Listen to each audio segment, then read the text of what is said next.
Understanding the shifts in human nutrition, the role of chemicals, Part 1. With last week's article, I began to touch on the subject of how our perceptions of food changed over the past few decades.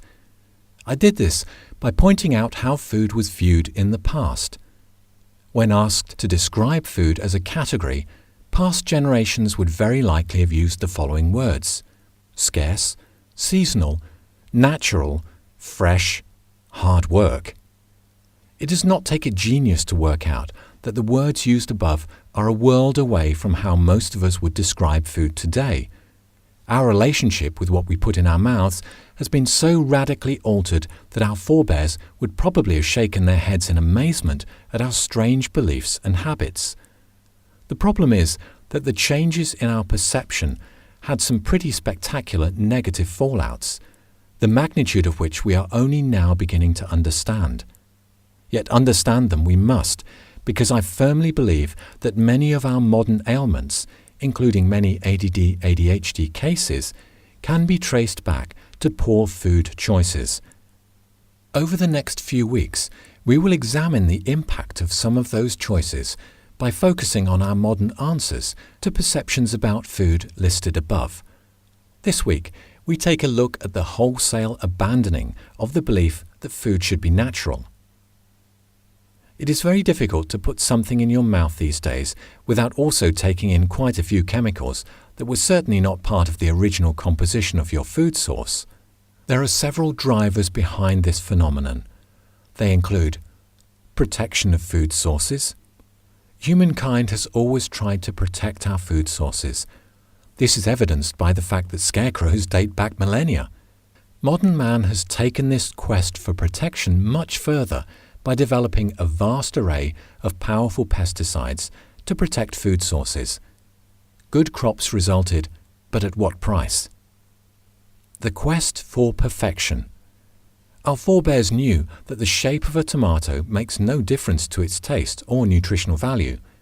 Apparently, we are not that smart. The quest towards perfect products not only leads to massive wastage, as tons of less than perfect food are thrown away every year, it also leads to the application of many chemically based methods to produce uniform food products. The hunt for profit. One of the easiest ways that a farmer can increase profits is through increased yield, i.e., the more grain that you can harvest from a field or the more meat you can cut from an animal, the more money you make. It is only a short step from this basic principle of economics to the use of tools like chemicals and/or growth hormones to make increased yield possible. The result of all of this is that most of the food that we eat could hardly be described as natural by any stretch of the imagination. Most people are not too fazed by this fact, since they realize that they are only taking in a tiny amount of a given chemical or pesticide. The problem is, however, that they are not taking into account the cumulative effects of such products. Most of the chemicals in our diet are completely unnatural, and our bodies are therefore very ill-equipped to deal with them. This could result in a build-up of those chemicals in our system. Bottom line, a few bites of food with a minute amount of harmful chemicals will probably not do too much harm. Thousands of bites over an extended period is another matter, however. The damage that the chemicals in our food wreak does not stop at the plate.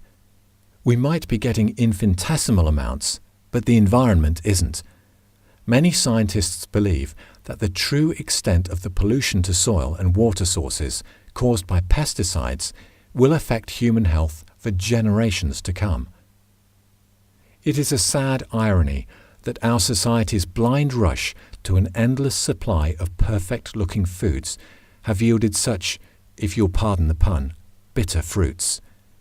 Our obsessions with wholesome-looking food may have created visually appealing shop aisles, but at what price? Our grandparents used to say, "You are what you eat."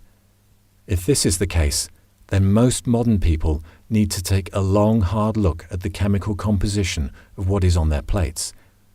This is especially relevant in the case of people dealing with the effects of ADD, ADHD.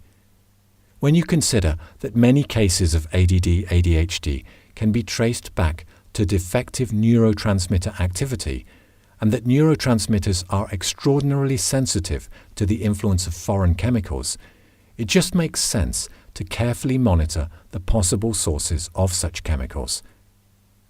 With next week's article, I will try to help you to step up that monitoring as we take a look at some specific examples of harmful chemicals that enter our systems through mass-produced food. I will also make some suggestions on taking back control over the chemical content of your meals.